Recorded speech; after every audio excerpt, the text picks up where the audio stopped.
Phil and Rye right back here on Listen Up. Ryan, a quick turnaround as we have this last check-in. Ryan, a lot to go over as who is it? Butler, I believe. Butler.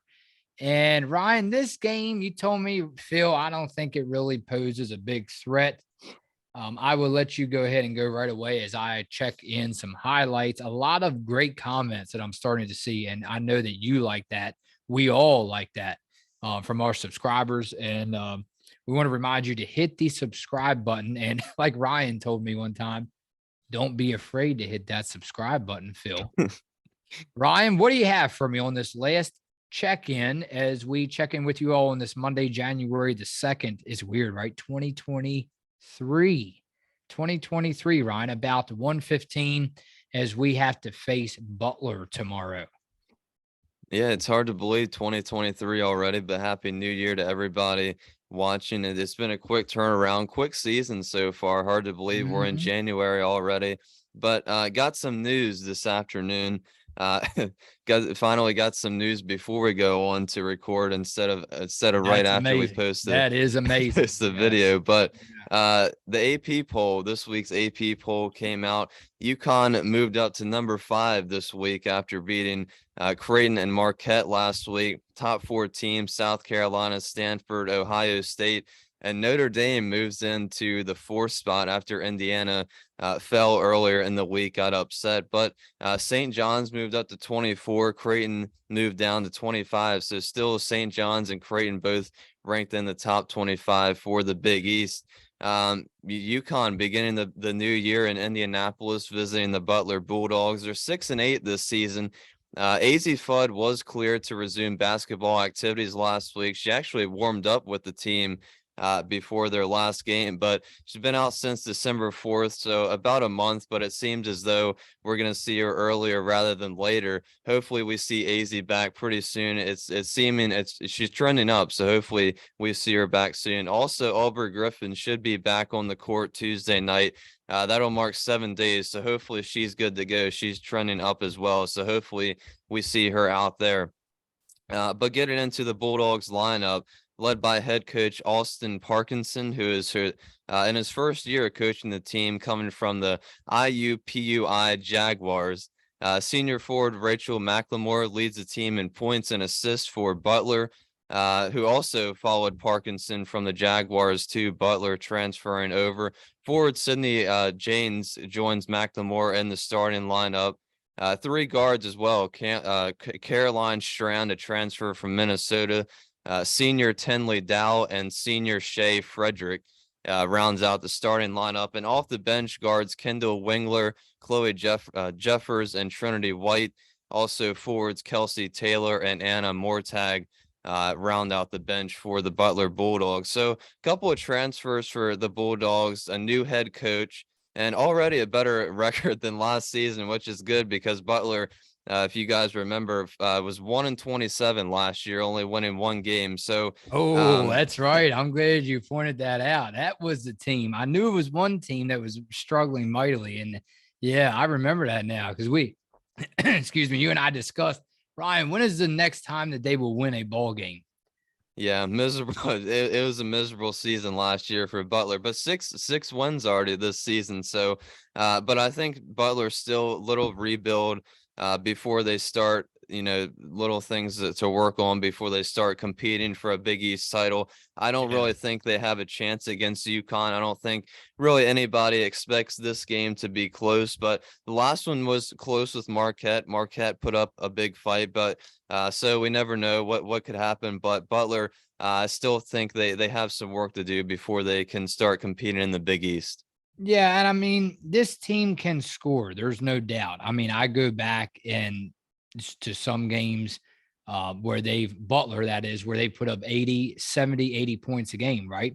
And in other times, they'll put up only 50 some points.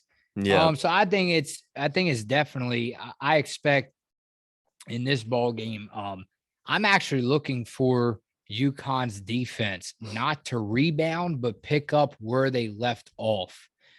Because the reason I say that, because again, I think it's really, um, I thought it was just incredible how they only allowed not even 50 points, 47 points against number 21 Creighton at the time, number 21. So again, I think it's very important not only to see the Connecticut Huskies uh, dominate on the offensive side of the ball, but I think I'm going to start having my eyes specifically on the defensive side of the ball. You know, when UConn plays defense, the rebounding specifically, and obviously the turnovers has been a major point of emphasis. But the defense, man, I'm really looking at the defense now, Ryan, because that's going to really pay off come March. I understand we still have January and February left, but Ryan, we're on the horizon. Okay. You have to understand we turn the calendar year. We're coming up pretty close now. And and I'm not saying, I'm definitely still believing in this Husky team. I'm not saying they in no way, shape, or form they're finished, even though I kind of said that when Paige Beckers was announced that she would be out for the season. But if this defense can start heating up and create turnovers, not only against I'm not taking a shot at Butler, but not only teams like Butler, but when it comes time for March, Ryan, turnovers are you would be surprised the amazing amount of teams that just because of the turnover ratio in March Madness, and you know that because you talk about transition all the time, especially when you're by yourself on game recaps. If they can jump ahead, get the turnovers, and get one-on-one to the lane, inside the lane, we talk about it all the time. The faster, and especially I'm going to be looking at that when UConn gets turnovers, Ryan, can they turn it into points? Or do they allow the other team to transition up on the floor and actually not score right away? Yeah, well, the transition battle is definitely huge. And I think in terms of starting out with UConn's offense, it's definitely going to get boosted if Aubrey Griffin is able to go. It's going to give, players like Aaliyah Edwards, Dorka Juhas more rest. But just having Aubrey in there to begin with is just a major boost to their offense. And to their defense as well. So hopefully she can go because she's been great so far this season, jumping in when Dorka Juhas was out. Aubrey got in the starting lineup and played really well for UConn. But yeah, and, I mean, in terms of the transition battle and the turnovers, I mean, we've seen UConn the past couple of years. I mean, they're always known for their defense and their offense, but their defense is always so locked down. And with Nika Mule, the recent years, Leah Edwards has been playing great. Dorka's always or these past couple of years as well, been a great defensive player. But yeah, I mean, I think the past couple of games we've been focusing on the offensive turnovers for UConn that they're having the problem with instead of UConn forcing the other team the turnovers on them and winning the turnover battle. So I think if UConn can switch that and start playing better defense like they did against Creighton and shutting down the 3-point line and winning the turnover battle and stop turning the ball over on offense, I think they're trending in the right direction. I think this is another game where they can kind of dominate that battle in terms of rebounding, transition points, turnover battle. All three of those things, I think they have a pretty good chance to win those against Butler, and hopefully that gives them more momentum, like you said, when we get into playing these better teams towards March Madness and towards the end of the regular season. They're prepared to win that battle. Yeah, definitely. You said it right. Butler's Rachel McLemore has her hands full, especially, I guess it's average or mediocre. That is, she only averages about 11.8 points a game. So Rachel McLemore definitely had the forward for Butler, definitely has her hands full, considering she also leads in assists with about 2 a game. But I think when you only average around 11 points a game and you're going up against a UConn Huskies team like this, that spells trouble for Butler. Yeah, I mean, I think it's going to be a tough game for Butler, but with them being at home, I'm sure they're going to come to play against UConn. All his conference games, you figure those are going to be tough, but not really expecting too much of a battle between these two teams. All right, let's get into comments presented by Dempsey's and Sportsland. This was from the last video. UConn Huskies earned a hard-fought victory over Marquette. Ryan, let's go ahead and jump to Marcia Clark. We haven't heard from her in a while, and we appreciate her coming through yet again. Marcia Clark goes, appreciate you both, hats or no hats. You bring us great recaps and real opinions analysis. Keep it up. I think the Huskies need more credit. If you take a look at the schedule they played so far, I would argue it's been more difficult than a lot of others. Texas was ranked high at the beginning of the season, and we beat them.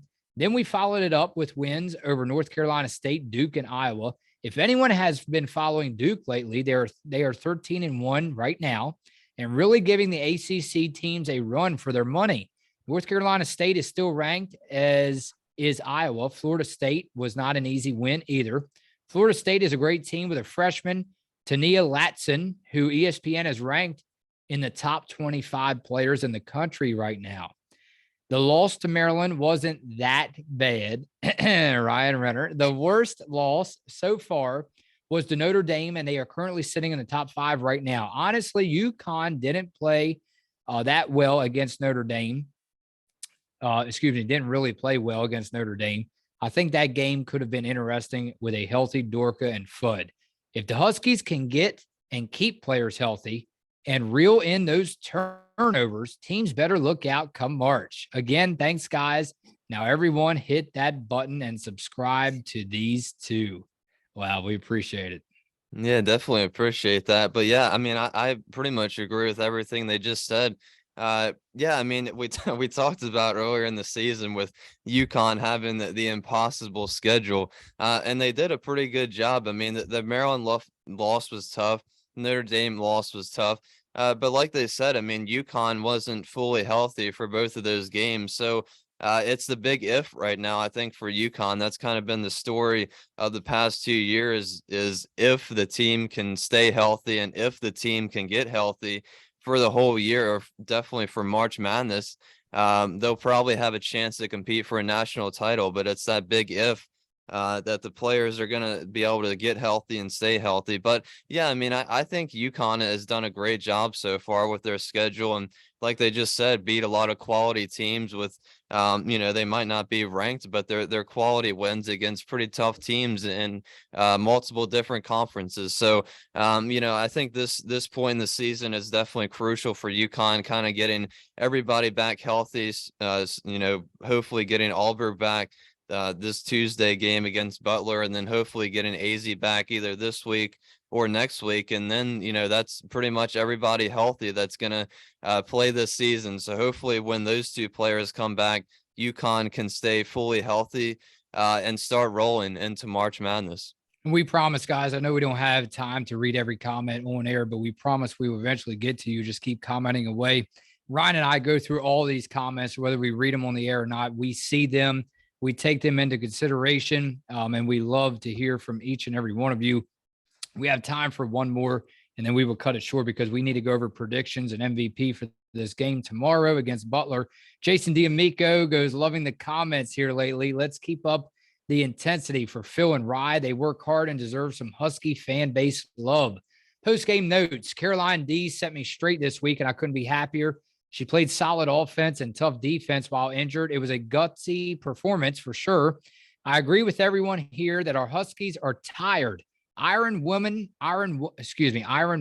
basketball is rough, and you have to be impressed with the fight and focus we get from these women day in and day out. Let's get AZ and Aubrey back and start to make our run to March. Great show, fellas. Peace.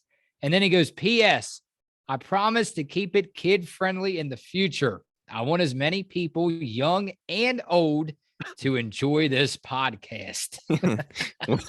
Well, we definitely appreciate that. But yeah, speaking about Caroline Ducharme, I really hope she's okay and she can stay healthy for the rest of the season. I think it's going to be tough because the past 2 games she's really been battling, and last game she had its season high 19 points. But the past 2 games, if you guys have watched them, she's had to put ice on her head. I think her neck is still bothering her pretty much every day, or certainly every game. So I just hope that it's not going to be a major problem, not only for this season, but for the seasons moving forward, as long as she's here for playing for UConn. I just hope her head and neck, head and neck area isn't a huge problem for the rest of her career. So hopefully she can, kind of maintain that and keep that area healthy. But, it seems like it's kind of a major injury because she's been battling that the whole season. But Caroline's definitely a pretty crucial player to what UConn does coming off the bench or in the starting lineup, like she's had to do the past couple of games. She's kind of got off to a rough start, had to battle through the head and neck injury, like I mentioned, but she seems to be rolling right now. All right, predictions presented by Dempsey's and Sportsland. I have Connecticut winning this one, Ryan, tomorrow at 7:00. I will go 75 to 50. 75 to 50. I really think UConn steps up defensively because, again, we have to remember, they only scored 61, and that's not usually the norm for UConn against Marquette. I saw a comment, and I took it into consideration. Usually the games they said are very close between Marquette and Connecticut. Good defense on both sides of the ball. So I understand that. But again, with UConn only scoring 61, even if they scored lower than usual, I don't think it's going to be an issue considering I think Butler's going to struggle as far as shooting the ball from three, from down low. So in this game, Ryan, I will go set what did I say? I already forgot the prediction. 75 to 50. So I said 75 to 50. And consider Marquette only scored, Ryan, 48 points. 48 points against UConn. Look at the last game. Creighton scored 47. Again, like I told you in the last episode, we're starting to see Husky basketball return to normal action.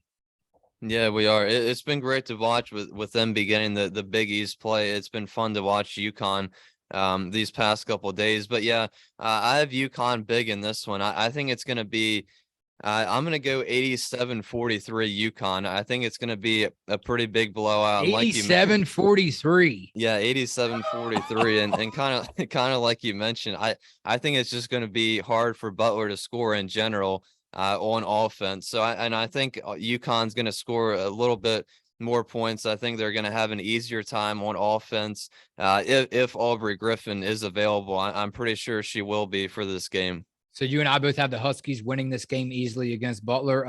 I would love to see your predictions if the whole team was healthy. I mean, I would think that you would be predicting well over 100 points. I probably would. Yeah, I probably would say wow, 100 Ryan. or You have over. me on the edge of my seat. It's going to be interesting. Game MVP, I'm going to go with Aaliyah Edwards, even though Lou Lopez showed up in the on the stat sheet as the most points scored in the last game, I believe. I'm going not Lou Lopez Senechal this time.